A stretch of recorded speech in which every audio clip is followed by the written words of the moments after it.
There's two public hearings that we'll have in succession here. The first being our CDBG 2025 programming for fiscal year July 1, 2025 through June 30, 2026. So this is an opportunity for a summary of our CDBG budget and then any public comment on that item. I think, Susan, we were going to have Michaela. Do we have Michaela? Are you there by Zoom? No, not yet. Okay. Okay. Yeah, Richard, if you wouldn't mind giving an overview. Thanks. Okay. Yep. So tonight we're just talking about our program year 2025 budget allocations for CDBG. It's pretty similar to prior years. Typically, we fund major programs like owner-occupied housing assistance, rehabilitation. We do a couple programs for our parks. So this year, one of the changes is to provide lighting for Letort Park. We have administrative costs that we account for every year, including costs to the Redevelopment Authority to help us manage the grant. We included Hope Station Community Services in there again, and then for one of the other changes that we made this year was instead of just community policing, we did add elements of our co-responder program to help get that partially funded out of CDBG. The cost is pretty similar to the total budget, similar to prior year. It's $670 less. So overall, we've kept it pretty consistent with those changes to Letort Park.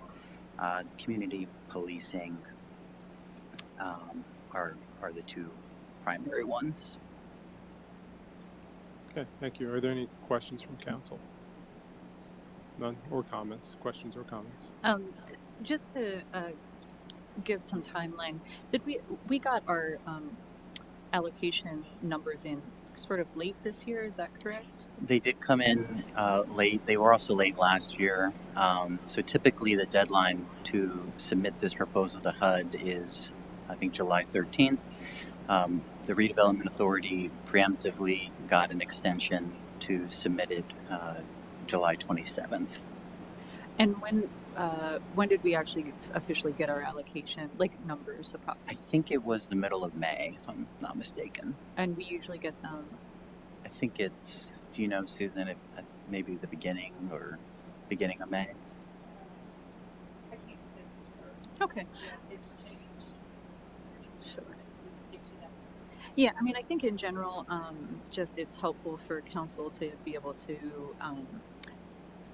even if we don't have our allocation and we're ballparking it, to look at opportunities for where our community needs funding and if there's anything else that we can do with these funds going forward. So I think when we talked about it earlier, you know, and with the very variability of our government, we weren't sure exactly how much and if it was going to be much less. So it is hard for us to plan, but I think having a more interactive process with at least some of the counselors so we could sort of, especially this year now looking at it, because there were a lot of grants that maybe were taken back from places that were expecting them, and when we don't have that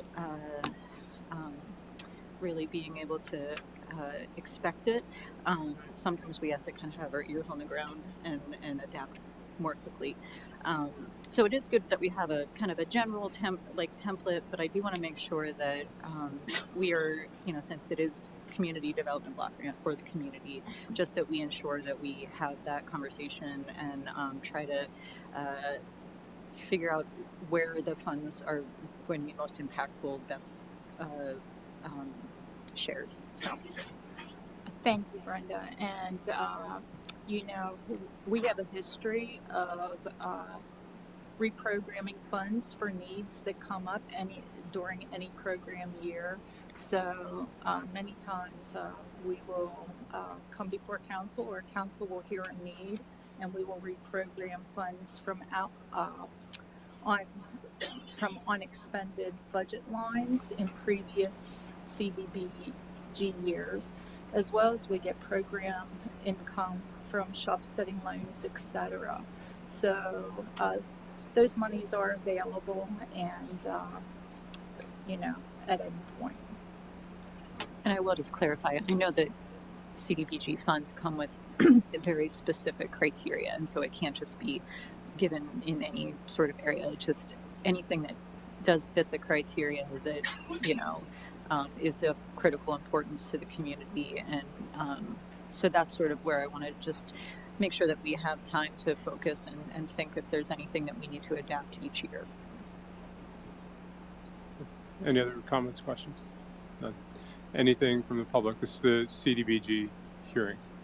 I do have complaints about the fireworks. Okay, well, there will be we'll have our public meeting will start in about 10 minutes. We have a couple of public hearings we need to work through. This first one's on our community development block grants.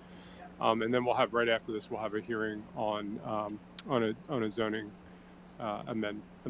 And then we'll have a public comment period during our regular meeting that starts at 6. Okay. Anything on the CDBG? Nobody's jumping up. And Stephanie, do we have? Okay. Mary, are you there? Okay.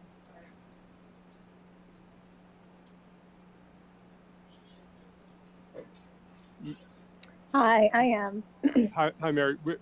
Richard Jude gave an overview with some detail on the budget before you hopped on. So you probably didn't catch that. But I think council's issues have been addressed. But we appreciate you attending. No, I appreciate it, and I'll just say your staff has done an amazing job working through this, and I know it's always a tough thing to allocate, and it's also tough timelines to hit. So they've done a really great job, and this year the borough hit timeliness, and I'll give all the credit in the world to Susan, Richard, and Jared over there. So again, you have a good team. And I will definitely reiterate the reminder from the other council members that this money is incredibly specific when it comes to who can serve. So that's always taken into consideration. But thank you all. Okay, thanks again. If there's nothing further on the CDBG programming budget, then I'll close that hearing. And Mary, you're free to stick around if you want to hear about zoning reform, but we understand if you hop off. The next public hearing is on amending Chapter 255, artisan industry use and establishing minimum bicycle parking requirements. And for an overview of this, I'm going to pass this off to Jared Woolston, who's unmuting his mic. Thank you, Mayor. We have several zoning text amendments tonight. One amendment is for artisan industry that would provide for up to 10,000 square feet of manufacturing space in every commercial and industrial zoning district, as well as urban mixed use. Provides for a minimum bicycle parking for parking lots that contain over 10 spaces. We're also cleaning up some of the massage therapy and massage parlor text to comply with state certification requirements. And that's it. Any questions or comments from council? Okay, any comments from the public on this item? This is on the zoning amendment. None. And Stephanie, anybody by Zoom? Okay. Then I will close and adjourn that hearing, and we'll have votes on those issues during the regular meeting. All right. Thank you. We'll begin the regular meeting in about 6 minutes, I think. Yep. Time is now 6:01, and all talking shall cease. We're gonna move forward with our meeting. Okay, this is the July 10th, 2025 regular meeting of Borough Council, and we'll begin tonight with a moment of silence, Pledge of Allegiance by Councilor Shiles. Thank you, Mayor Schultz. For the moment of silence tonight, sticking to the things I know. Since the founding of this nation, there have been about only 15 years where it has not been involved in some kind of military combat operation. More than 1.3 million Americans have perished in these wars, conflicts, and battles. Mass-produced cars have been around for less than half of this country's existence, and despite this, car crashes have killed more than 3 times the number of Americans that armed conflicts have. While this comparison in death may be shocking to some, it says very little of the life years lost to cerebrovascular, cardiovascular, metabolic disorders, and cancer that are the result of air pollution, water pollution, and the sedentary lifestyles that come with cars. It says nothing of the legacy of leaded gas that still resides in our urban soils. It says nothing of the lives lost to wars fought over fuel sources for these vehicles, the lives lost to opioids that were initially prescribed as treatment for crash injuries, one of the most common forms of severe injury. It says little of the deaths of despair caused by the isolation from car-dependent development. It says nothing of the present and future deaths that are the result of planet-heating emissions left by automobile travel. This governing body makes some of the many decisions that determine the probability and severity of these crashes, along with the many harmful features of motor vehicles. So tonight, I would like us to take a moment of silence for all the victims who have lost their lives to automobiles. Thank you.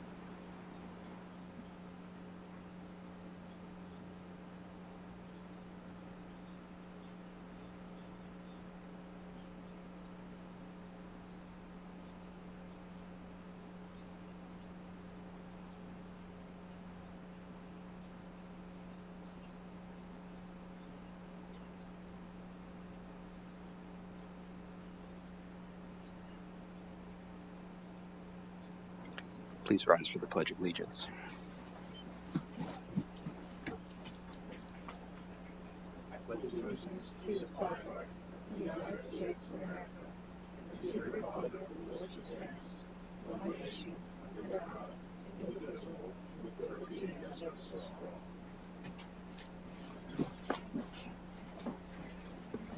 Madam Secretary, the roll call, please. Here. Here. Here. Here. Here. Here. Okay. Next is the opportunity for citizens and visitors to be heard. We don't have anybody who's previously scheduled. And ma'am, I know you Rose, you wanted to speak during our public hearings, but if you want to come up to the podium, we'll start off with you. We'll just need your name and address for the minutes.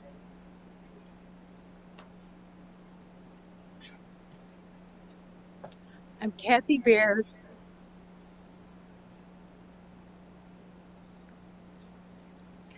I live at 421 North Bedford Street in Carlisle. I know that we all pay taxes, and I know the fun of fireworks is just wonderful, especially when it starts 2 days before and lasts a whole week, right up until 3 o'clock in the morning. Bang, bang, bang, all over the place. Let's not forget about the elderly people that is really making their heart pump and don't know what's going on, or kids are screaming through the house, or the animals are running around like crazy. I mean, I feel personally the fireworks should be banned because for the last couple years, that's all it's been on my street was bang, bang, bang. And let's not forget about the people that's got to get up and go to work while they have their jollies with these fireworks all night long for 1 whole week. And that's all you hear. And you call the police department, and even the assistant says to you, well, I know. I live in the Carlisle Barrel too. My kids are screaming through the house too. My animals are going crazy too. I have to get up and go to work in the morning, and I got to listen to it too. And then she says to me, did you call the police department? And I say, well, yes, I did. And that was going on at least way up until 3 o'clock in the morning. And how when it starts, it never ends. And then the police tells you, well, we can't come out because we have more important calls to go to, which I understand. But I know there's an ordinance in Carlisle that when you live next to each other's houses, you ain't supposed to be firing firecrackers off like that and blowing these big, huge things that they buy from these places. I talked to a woman today. I told her to come here today, but she said she couldn't. But she told me about the fireworks that flew over her head, and she couldn't believe it. She thought it was going to land and hit her right in the head.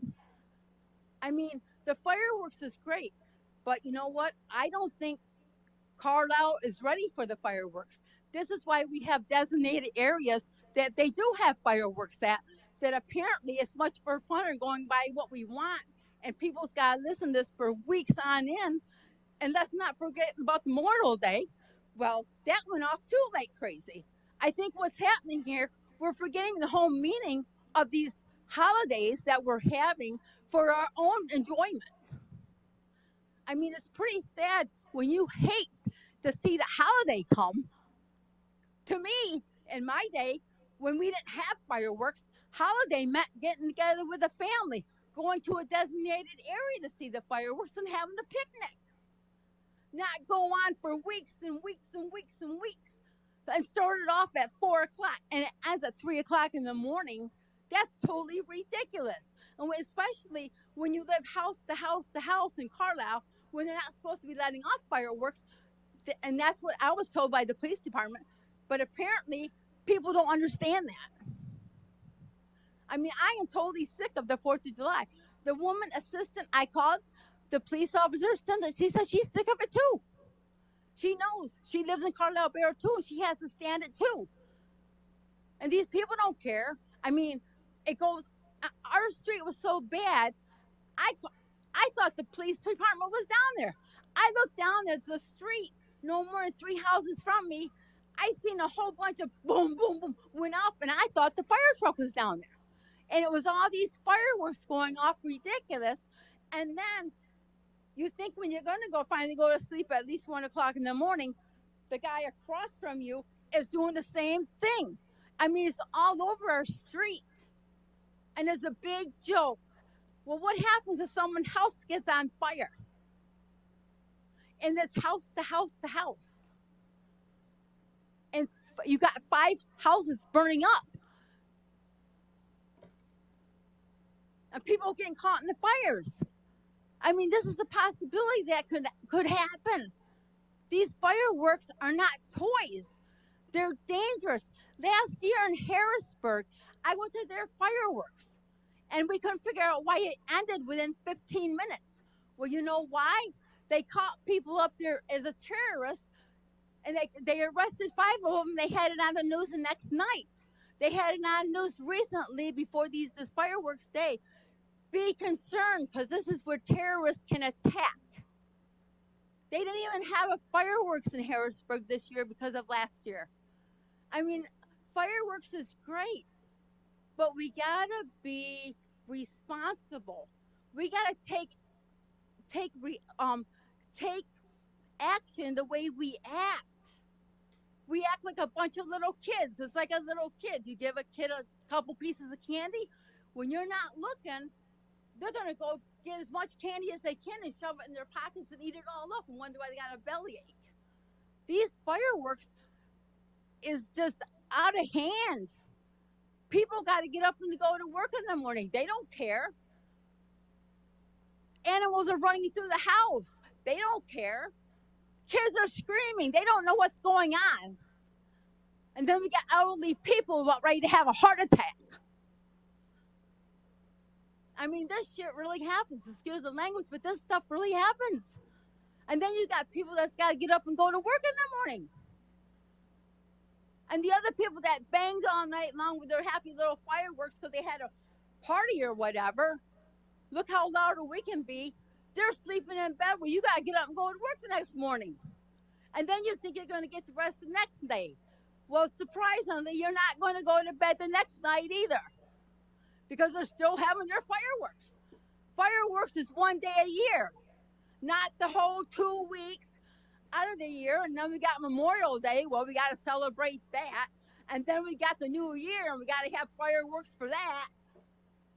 When does it end? When someone gets killed?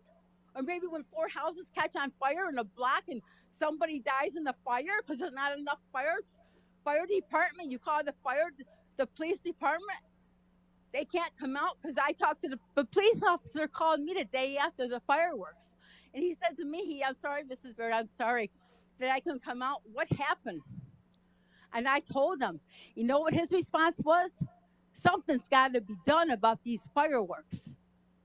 Because see, what we're doing is we're having a good time, but we're forgetting about the meaning of the holiday. But meantime, we got these policemen who out there are we don't have many, but we do have some. And I understand they can't go to all these calls, but you're keeping the police officers running over stupidness. Yeah, thank you, ma'am. I think we certainly understand that issue. It's actually something that we've discussed in the past. And as far as banning fireworks, my understanding is effectively by state statute they're banned throughout the borough because they're consumer grade fireworks because they're not permitted within I forget if it's 150 or 250 feet of a habitable structure. And so I think and I absolutely agree with you. I know I think it was Saturday or Sunday evening. It was just about midnight, well after the 4th, and I heard them going off in my neighborhood. And these are complaints that I think we've probably all heard from others. I'm getting head nods here. I don't want to put staff on the spot on this, other than to say that maybe we take another look at how we deal with fireworks enforcement. I also agree with you. I remember them going off during Memorial Day, which I thought was odd for that holiday. It's certainly not the intent of that holiday. And another thing is you got this order, but people ain't following it. This is why I live at 421 North Bedford Street, and you should see my street and hear it in the back. It's just crazy. What if I feel like I want to celebrate 4th of July too, a whole different way? But I don't. Right. Because it's what you call having consideration for other people. Well, I think, to agree with Mayor Schultz, I think that there are things that we can look at. I mean, I personally haven't looked at, what other municipalities have done and how they approach it. But I do now have a dog who I would say screams. That's the only sound that I can describe it as from fireworks, and I've never had a dog that does this. So I now am like, I almost took it outside just so the neighbors would hear it, and so I do feel. I mean, I personally hear pain, and I am very interested in us taking a new and focused look on how we can help it. Will we ever fix it? I hate to tell you that there's no way to be everywhere all at once, but I do think that we can definitely have a community kind of education campaign, outreach, as well as enforcement of some variety, without it actually being so heavy-handed that we don't have an enjoyable holiday. But yes, I do understand, and believe me, we heard you, and we appreciate you coming and talking with us. So we'll I don't know if we'll have it all fixed up by Labor Day, but hopefully that's not as much of a When's Labor Day? Jeez. No, it's gonna be. But thank you very much for coming. Yeah, because really, this is no laughing matter anymore. The funds out of the holidays, and someone's going to end up getting killed because they let somebody off. They don't even know what they're doing. I do believe they're half drunk or something. Right. It's just a shame that the holidays got to be ruined because of what's the word? They're not able to comprehend what the holiday is about, I guess. Right. Yeah. Thank you. Any other public comment? Stephanie, anybody by Zoom? I'm sorry. Go ahead.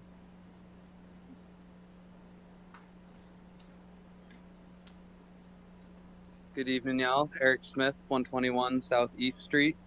I appreciate what you shared on the topic of noise complaints, especially, I believe you said you're on Bedford, being on East, at least as much as fireworks I get. engine explosions, or sounds like explosions. I guess technically all engines are just small explosions. And big revving, which I know is a common complaint, but especially late at night because we've got 2-lane one-way streets, and those are ideal for folks that like to drag race late at night. And so, for one thing, I'm excited about the plan that was the final plan that was proposed at the Eastside Neighbors Association meeting last night regarding bringing those down to 1 lane, which will address that problem. But also, just wanted to connect that with one more ill that automobiles have brought with the many luxuries and positive things that they have done for us. I really appreciate Councillor Shiles opening this meeting with some really harrowing statistics and facts on the negative impacts they do have, and as someone else who's concerned about noise on our streets, that's something else that I think is worth considering when we're thinking about how to make things not just safer but more enjoyable for everyone in the borough. And on that topic, I'm also really excited about the bike parking minimums that were discussed. I'm really sorry I wasn't here for the public hearing. I was actually in the parking lot and then realized I didn't have my bike lock. So just had to run home for it, but just shows how valuable that is.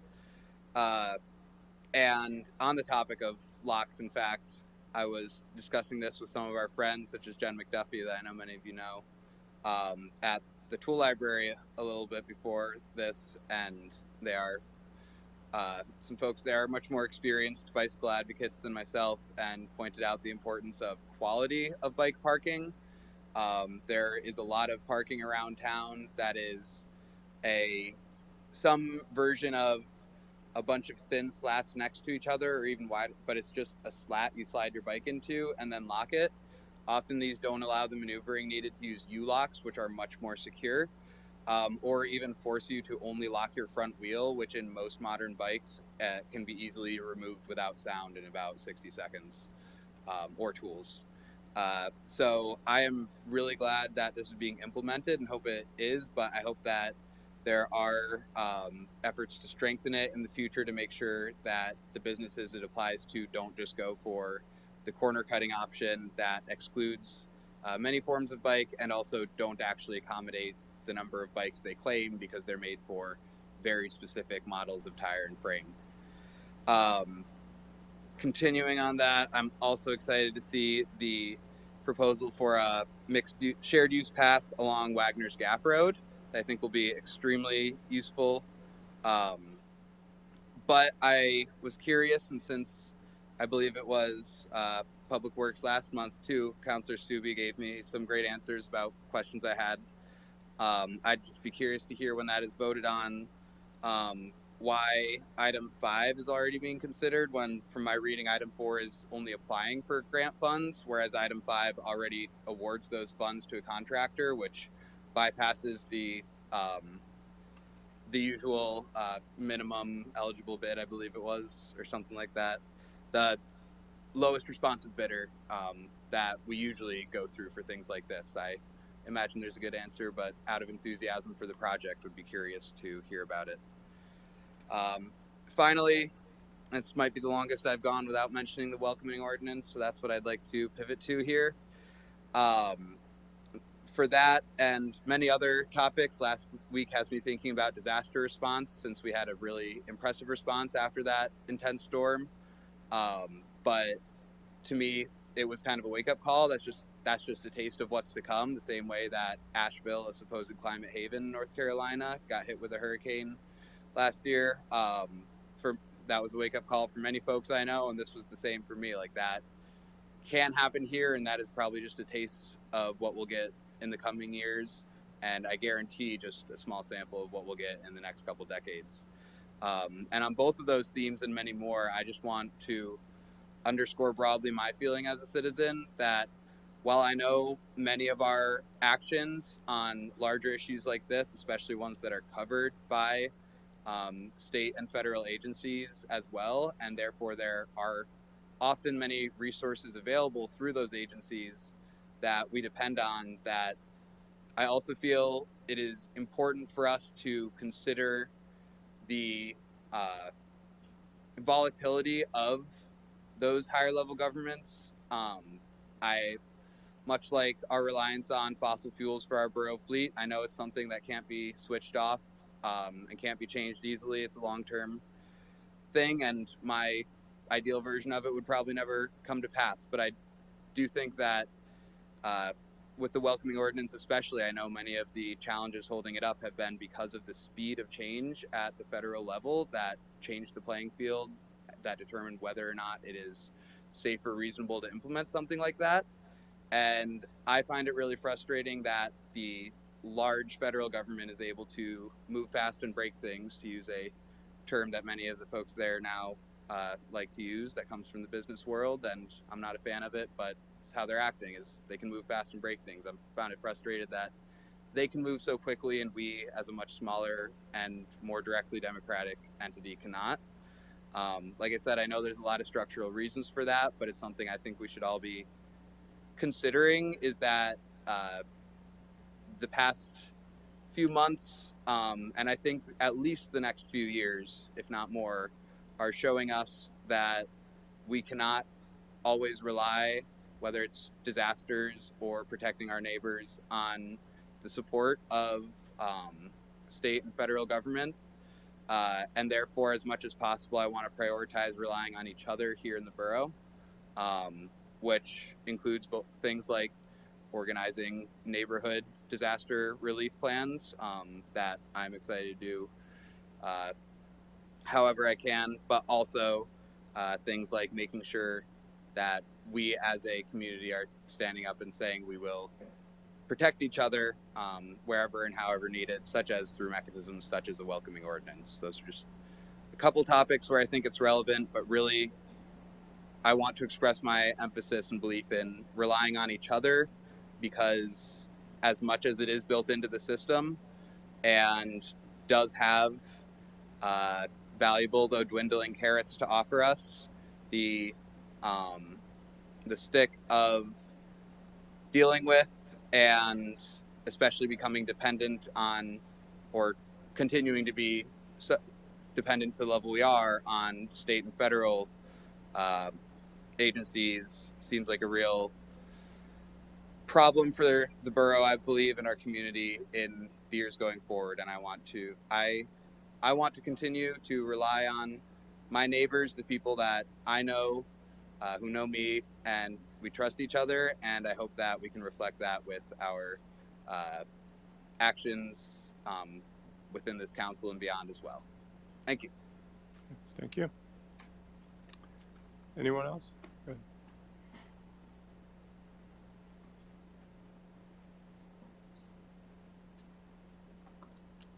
Hello, my name is Jeff Adams, 137 F Street. I have 2 points. One is that in the recent storm that took place a week or two ago, there was an incident in the news that they talked about a man in his apartment, in a basement apartment, where floodwaters came in and he was trapped in his apartment and had difficulty getting out. My question and concern, and hope that this is being addressed, is this type of dwelling legal? If not, are there steps being taken to basically remedy it, or at least penalize whoever the landlord is who's making a type of dwelling like this, like an unsafe egress issue dwelling possible? And how do we stop this in the future? My second point is I was at a rally in the square in the middle of June and witnessed a what's called coal rolling. It's when a diesel truck is basically made in such a way to blow black smoke out the back of it, and witnessed this truck going around the square, blowing smoke into crowds of dozens of people. And I think that this is it's the health and safety of our citizens who are being affected. And I know that the police force is already, they're on a lot of stuff, but I would hope that would be a concern that they would pursue those people and make sure they're advised against that, because it's our health. Thanks. I will say that after I heard Councillor Shiles shared some images from that rally, I believe, with the coal rolling, I did look it up, and I don't know if it's actually fully illegal, as in for the traffic, but I have seen other municipalities put together ordinances specifically making it an illegal practice, which would allow for, I believe, intervention like that. So that's something I didn't actually bridge, but since you brought it up, I thought I'd just bring it up. That I also had looked at it a little, and I am interested in learning more about how we can keep our residents' lungs as safe as possible. So, Thanks, Brenda. All right, thank you, Jack. Thank you, Brenda. Anyone else? No. Stephanie, anybody by Zoom? No. Okay. Then we'll move on to the consent agenda. This is a list of routine items which do not appear to be controversial in nature, which probably do not require additional discussion. They can be acted on by one motion in the current form. If discussion is desired on any particular item, any member of council or the public may request the item be removed from the consent agenda, and that item will be considered separately. Is there any member of council requesting an item being removed from the consent agenda? Anyone from the public? Okay, then I'll entertain a motion to approve the consent agenda. so moved. Motion by the Deputy Mayor. Is there a second? Second. Second by Councilor Mellon. Any discussion? Hearing none, I'll call the question. All those in favor, please signify by saying aye. Aye. Those opposed say nay. Motion carries, and that takes care of all the items on pages 1 and 2. On the regular agenda, there are no table continued or recurring items. Under my report, I'll make the motion. I'll give a little more detail on this first item. I move that council send a letter to Representative Gleim and Governor Shapiro urging opposition to Senate Bill 780 and communication of that stance to the chair and Republican chair of the House Local Government Committee. Is there a second? Second. Second by the Deputy Mayor. To provide some context and detail on this item, there is a bill, SB 780, that passed the state Senate. It has now moved on to the state House and has been referred to the Local Government Committee. SB 780 is intended apparently to deal with homeless encampments throughout the Commonwealth. I think does so incredibly poorly and insensitively. What SB 780 does is it refers to homeless, unhoused folks as nuisances. Permits a private party a right of action if they live within 1,600 feet of a homeless individual who may be living in a tent, whether it's on public or private property, allows that a private person a right of action to force their eviction from that property. It also allows allows public entities to consent to folks living on public property, but then also waives municipal immunity in those circumstances. What SB 780 does, as I said, is it treats those who are unhoused as nuisances. It does nothing to advance any policy that would address the causes of homelessness. It does nothing to address the humanity of people in that situation. And it's completely inconsistent with the policies that we've had here in this borough. Part of which was to establish a co-responder program that is intended to address those very issues, among other issues. We're trying to treat things humanely here in the borough, respect people's dignity. SB 780 does none of that and does nothing but shove unhoused individuals from one location to another without establishing any sort of remedy for folks. So I'm urging my council members to join me in approving a letter to our state representative and the governor. Is there any questions or comments before I call the question? Okay, I'll call the question. All those in favor, please signify by saying aye. Aye. Those opposed say nay. The motion carries. Thank you. Next is, and again, I'll do the same here, move that council send a letter to Representative Gleim requesting support for increasing the local services tax cap to $156 and signing on to the bipartisan co-sponsorship memo introduced by Representatives Flick and Smith-Waddell. Is there a second? Second. Second by the Deputy Mayor. And I might kick this because it's, Richard, would you be prepared to discuss this? Okay, if you just give us an overview of the impact that this could have, and I understand this is just a co-sponsorship memo. We don't have details on any legislation here yet. Right. So essentially, the local services tax covers essential municipal services like the fire, police, and other public safety operations. It was established in 2004 at a rate of $52 being the cap. So this memo that is going around is seeking support from representatives to increase this cap up to a maximum of $156. And the primary purpose of this local services tax is to account for individuals who come and work in a municipality but don't pay taxes. They don't live in that municipality. So if you have a lot of people coming in, you might have to increase your police force or fire services to account for those individuals. So this tax helps alleviate some of the burden on property taxes and give a little bit more flexibility to Borough Council to manage revenues in that way. And if it's based on what the current law is, it wouldn't require us to jump from 52 to 156. We're making some assumptions here because we don't have legislation yet.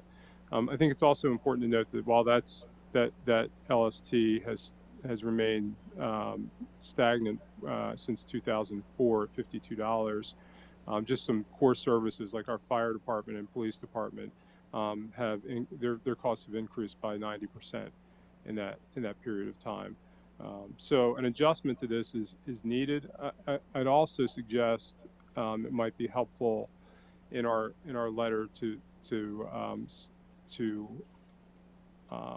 request that there be some additional flexibility in the exemption level. The current exemption level for the LST is $12,000 a year, which is less than the poverty rate.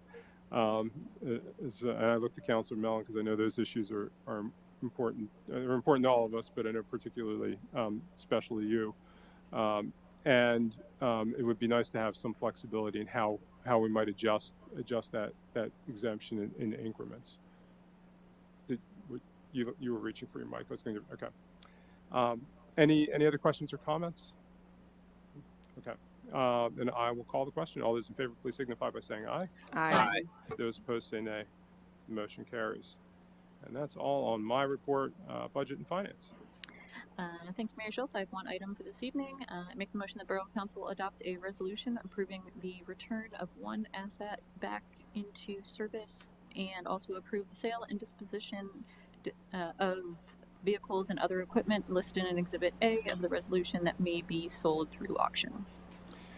Deputy Mayor makes a motion to adopt a resolution approving the return of one asset back into service and approve the sale and disposition of vehicles and other equipment. I'll second that motion. Any discussion? Hearing none, I'll call the question. All those in favor, please signify by saying aye. Aye. Those opposed say nay. The motion carries. And that completes my report. Thank you. Public Works. Thank you, Mr. Mayor. I have 5 items on the agenda this evening. First, I move that Borough Council enact an ordinance amending the Code of the Borough of Carlisle with respect to Chapter 212, Solid Waste and Recyclables, to provide for a definition of community activities and third-party collector and delete references to licensed haulers. Councilor Stubbe makes a motion to enact an ordinance amending the Code of the Borough of Carlisle with respect to solid waste and recyclables to provide for a definition of community activities and third-party collector and delete references to licensed haulers. Is there a second? Second. Second by Councilor Shiles. Any discussion? Hearing none, I'll call the question. All those in favor, please signify by saying aye. Aye. Those. Oh, I'm sorry. it is. Thank Yep. you. I'm moving too quickly. Roll call. Thank you. Deputy Mayor Landis? Aye. Ms. Mellon? Aye. Ms. Perry? Aye. Aye. Aye. Aye. Okay. Next item. Next, I move that Borough Council approve a contract with Gregory W. Myers Masonry LLC of Carlisle, Pennsylvania, in an amount not to exceed $25,000 for masonry repairs to the stone wall at the old graveyard, also known as the Molly Pitcher Cemetery. Councilor Stube makes a motion to approve the contract with Gregory W. Myers Masonry in an amount not to exceed $25,000 for repairs at the old graveyard. Is there a second? Second. Second by Councilor Shiles. Any discussion? Hearing none, I'll call the question. All those in favor, please signify by saying aye. Aye. Those opposed say nay. The motion carries.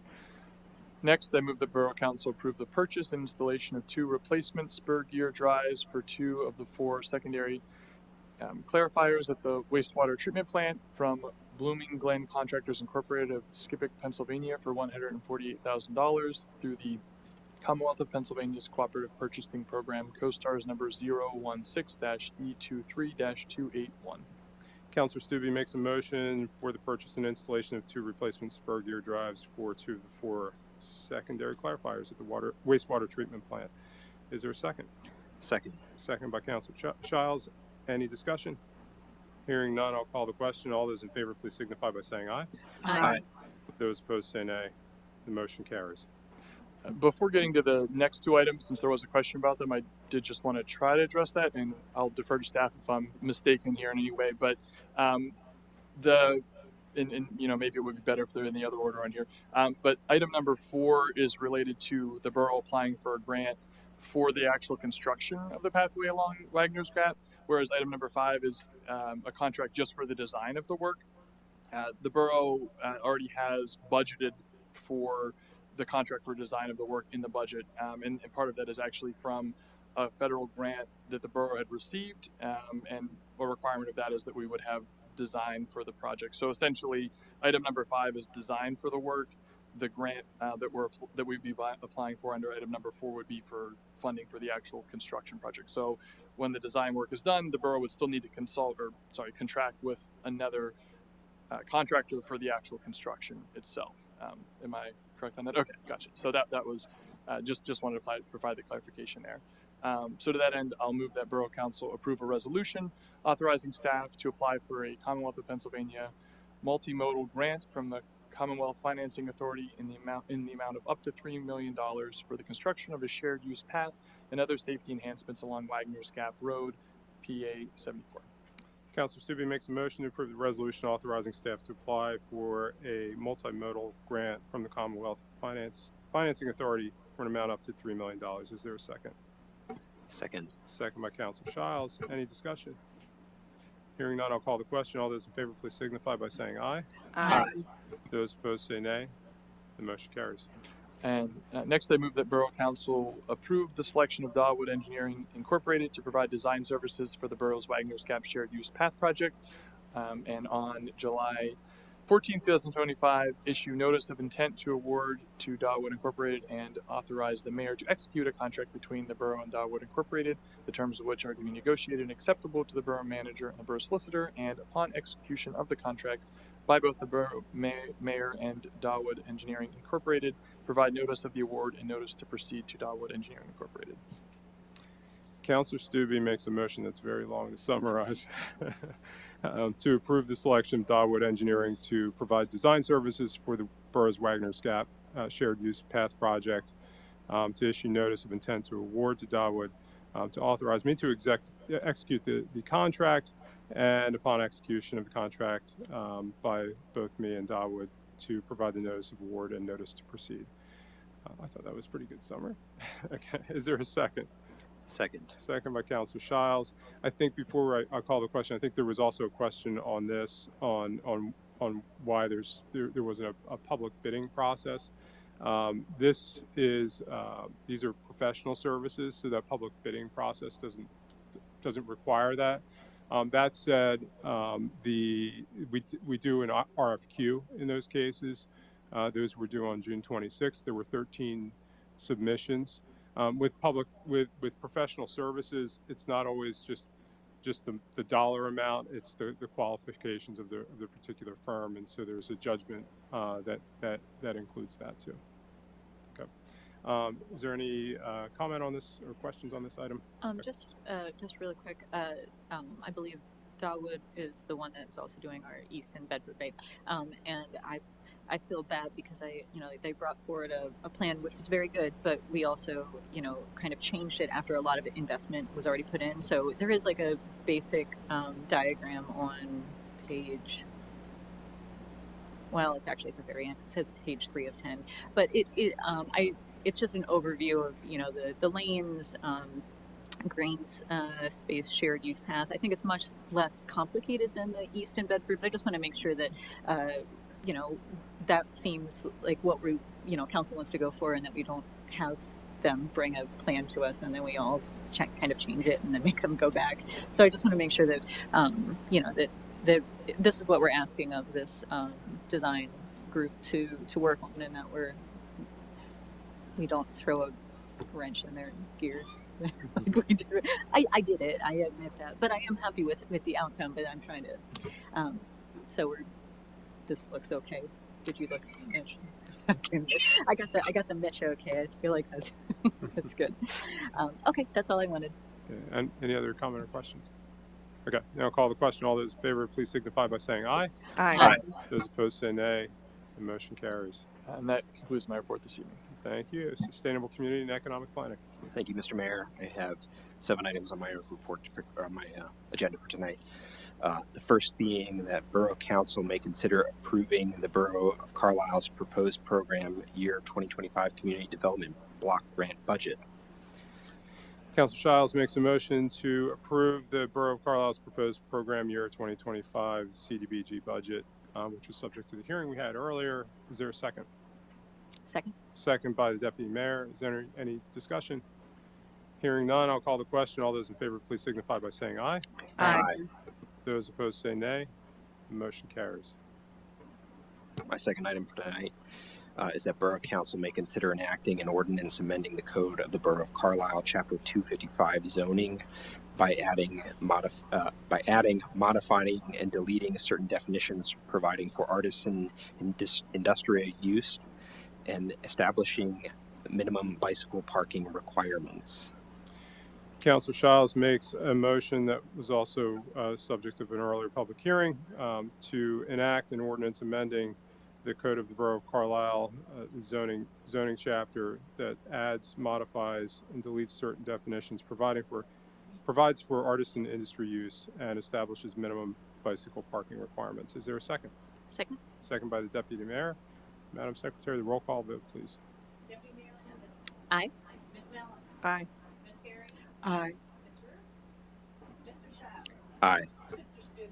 Aye. Mayor Schultz. Aye. And the motion carries.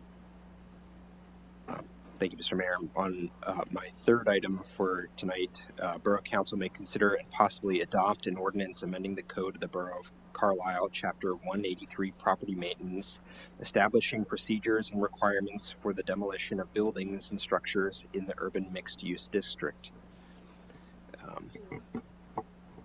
Before we move forward with that, I'm just going to jump in because we did receive. I'm trying to pull it up, but we received a request from folks at Redevelopment or Real Estate Collaborative, who have now have ownership of the Frog Switch site, to delay this until October.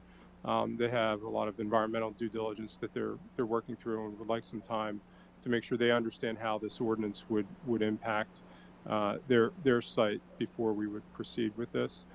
We've run this through by the borough solicitor, and for the possibility of delaying this until October, and that's the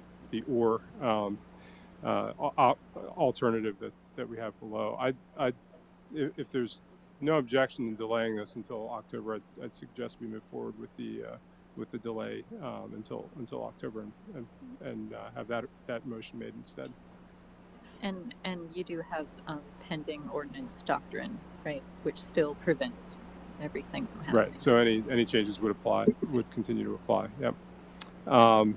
So Council Shiles, you would need to withdraw your motion and then and make that second motion if you so choose.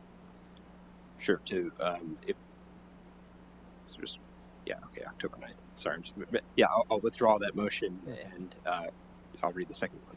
The Borough Council may consider drafting and advertising an ordinance amending the code of the Borough of Carlisle, Chapter 183, Property Maintenance, establishing procedures and requirements for the demolition of buildings and structures in the urban mixed-use district, to be considered for adoption at the regularly scheduled October 9th, 2025 council meeting.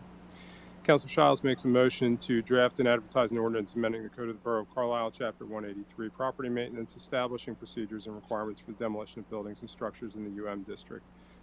The hearing would be considered at the October 9th, 2025 council meeting. Is there a second? Second. Second by the Deputy Mayor. Any discussion? Hearing none, I'll call the question. All those in favor, please signify by saying aye. Aye. Those opposed, say nay. Motion carries. My fourth item on the agenda for tonight is that Borough Council may grant the requested waivers and approve the Hidden Meadows Phase 2 final subdivision on H Street and Northwest Street in the R2 medium density residential zoning district, subject to the applicant's acceptance and satisfactory resolution of the conditions listed herein. Council Shiles makes a motion to grant the requested waivers and approve the Hidden Meadows Phase 2 final subdivision on H Street and Northwest Street, subject to conditions and satisfactory resolution of conditions. Is there a second? Second. Second by the Deputy Mayor. Is there any discussion? I just want to thank, I don't know who it was, if it was Jared or somebody else in the planning department that caught the crosswalk in those plans. Thank you for doing that. Thanks, Jeff. Okay, if there's nothing further, I'll call the question. All those in favor, please signify by saying aye. Aye. Those opposed, say nay. The motion carries. My fifth item for tonight is that Borough Council may approve the final subdivision and land development plan for Lot 9, Carlisle Auto Industries subdivision at the former IAC site in the urban mixed-use zoning district, subject to the applicant's acceptance and satisfactory resolution of the conditions listed herein. Council Shiles makes a motion to approve the final subdivision land development plan for Lot 9, Carlisle Auto Industries subdivision at the former IAC site in the UM district, and it's subject to the applicant's acceptance and satisfactory resolution of conditions. Is there a second? Second. Second by the Deputy Mayor. Is any discussion? Hearing none, I'll call the question. All those in favor, please signify by saying aye. Aye. Aye. Those opposed, say nay. The motion carries. My sixth item on the agenda for tonight is that Borough Council may approve the minor subdivision for 101 and 120 G Street in the R2 medium density residential zoning district, subject to the applicant's acceptance and satisfactory resolution of the condition listed herein.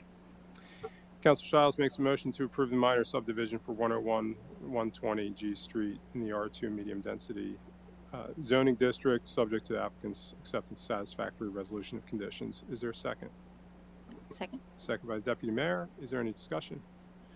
Hearing none, I'll call the question. All those in favor, please signify by saying aye. Aye. Aye. Those opposed, say nay. The motion carries. And my final item on the agenda for tonight is that the Borough Council may deny the requested waiver from Chapter 197 Sewers 1, Article 1, Section 197-2.1 and approve the minor subdivision for the 808 Walnut Lane in the R1 low-density residential zoning district, subject to the applicant's acceptance and satisfactory resolution of the conditions listed herein. Council Shiles makes a motion to deny the requested waiver from Chapter 197 and to approve the minor subdivision for 808 Walnut Lane in the R1 low-density residential district, subject to the applicant's acceptance and satisfactory resolution of conditions. Is there a second? Second. Second by the Deputy Mayor. Is there any discussion? Hearing none, I'll call the question. All those in favor, please Could I signify. just jump in? Sorry. Oh, There's I'm sorry. one little tiny error in the agenda. It's actually 2A. It says 2.1. It should say 2A. And I understand the applicant actually wanted to say their piece on this. Oh, okay. Okay, I'm sorry. Sure. Well, with that, is that a friendly amendment to your? Absolutely. motion? You want me to reread it with the 2A? Okay. Is that necessary? And I'm sorry. Where's the applicant? Okay. Oh, sure. Come on. Oh, you're good. Okay. All right. Okay. Then I'll call the question. All those in favor, please signify by saying aye. Aye. Aye. Those opposed say nay. The motion carries. And that concludes sustainable community and economic planning. Next is there is no new business. There's an opportunity, one last opportunity for anyone who would like to be heard on any public issue of the borough. Yep, Mr. Evans.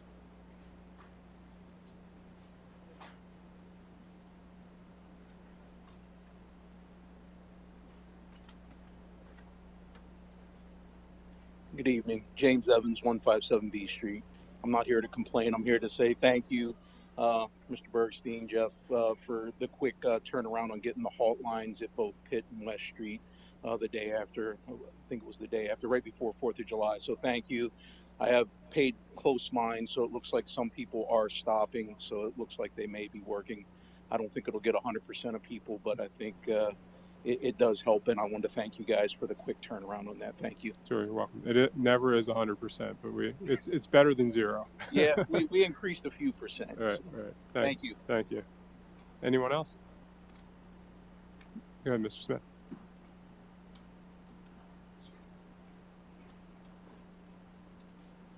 Good evening, Don Smith, 358th Street. It sounds like you're still working to do the one-lane project on East and Bedford Street without doing a traffic study for two-way streets.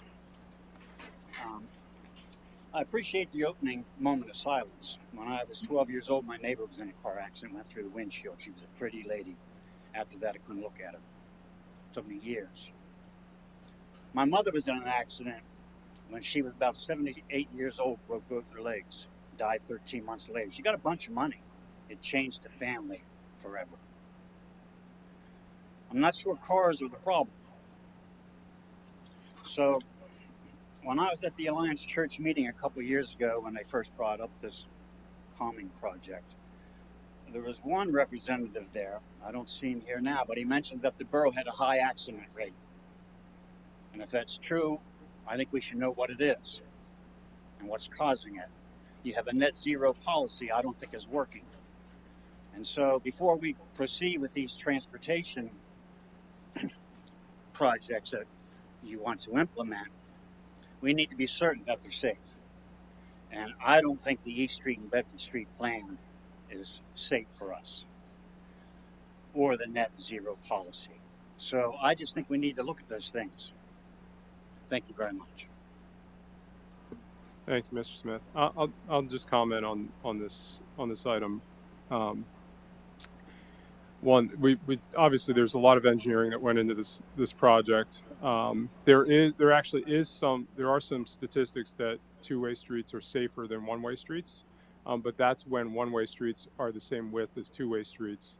Not in this case where there's a one-way street that's well engineered to provide for traffic calming. In those cases, one-way streets are much safer for people on bicycles and for pedestrians. And that's why we would proceed with that plan. I think you're referring maybe to the Vision Zero resolution, Mr. Smith. That's a multi-year project. We're not going to go from the number of incidents that we have to zero overnight. That's a work in progress, and staff is working diligently on those plans in the long term. In the short term, we're proceeding with projects as we can find them. So that includes the projects on East and Bedford. That includes the project we voted on earlier tonight on Wagner's Gap, which is a real raceway that runs right through the Carlisle area school district campus. And so we're continuing to work on those issues as they arise, despite having this plan that's on its way. So, but thank you for your comments. And anyone else? Stephanie, one last chance. Anybody by Zoom? Okay, thank you. We'll run around. Councilman Mellon, anything for us tonight? I just want to say a quick thank you to all of the folks that made the Stars Burst Over Carlisle fireworks show last Thursday the 3rd. So successful. particularly all of our first responders who were there with Carlisle Police Department, the Carlisle Fire Department, the Special Police, the Cumberland Goodwill EMTs. We also had assistance from our friends in North Middleton Township, the North Middleton Township Fire Department, and Special Police. It was a good night. We had good weather, and we often, I think, take for granted all the work that goes into making an event like that happen and keeping everyone safe. So thank you. Councilor Stewart. Does Deputy Mayor have anything for us? I just want to, I know you brought it up last week, but again, thank our incredible staff who are working tirelessly to clean up trees. And I know that my neighbors, I woke up on July 4th, not to fireworks, but to, an orchestra of chainsaws and everyone coming together because trees don't care about the borders of yards. So everyone came together to cut apart trees. And although they did that all on Friday, just yesterday afternoon and this morning, our borough friends were out with all their machinery, and it was a lot. It was not an insignificant amount of trees. And I just want to say that my neighbors were very patient, but I know that people think that when a pile is sitting there that maybe it's not being taken care of, but I promise that everyone is being taken care of, and a little grace, a little patience, a little empathy is really important. And a thank you. Like every time that the machinery wasn't on, I don't even know if people know who I am. I don't tell them who I am, but I'm like, thank you. I want everyone to know that they are appreciated, and it does take a lot of time, and our folks are not able to be doing their normal jobs because there's still work to be done. So just think about that in your own neighborhoods. And I want to say again, thank you so very much for everyone, and you're doing a great job. Thank you. Councilor Perry. I also want to thank the staff for being very quick when we reach out to you about particular things. Last week, I talked to the mayor and I told him about a situation with a tree that kind of scared me. And then, he went by, he saw it, he reached out, it was taken care of. Like I rode past there the next day. And it wasn't on purpose, but I rode past it the next day and I could see that the tree was gone, which was good because it was a scary situation with the way that tree was broken. And staff was on it quickly. And then just yesterday morning, I reached out to our borough manager, Susan, about a text message that I got in the morning from a friend about another friend's home and her situation, and Susan was on top of it right away. So I do appreciate all that you all do. I know that you probably get messages from us a lot and from residents, but when we reach out to you about a situation, you all are on top of it. Same thing with Chief a few weeks ago. Just really appreciate all the work that you do. So that's it. And I'll just add on to that story, that the tree on Pitt Street. I think maybe I shared it with you, Councilor Perry, but that tree was hanging on for dear life. It was a fairly sizable tree. When I rolled up there, after I'd gotten home and gotten a message from staff that they were going to be there, I went back to thank them for rushing out.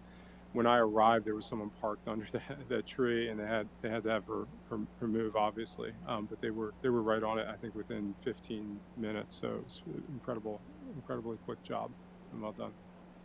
Yeah.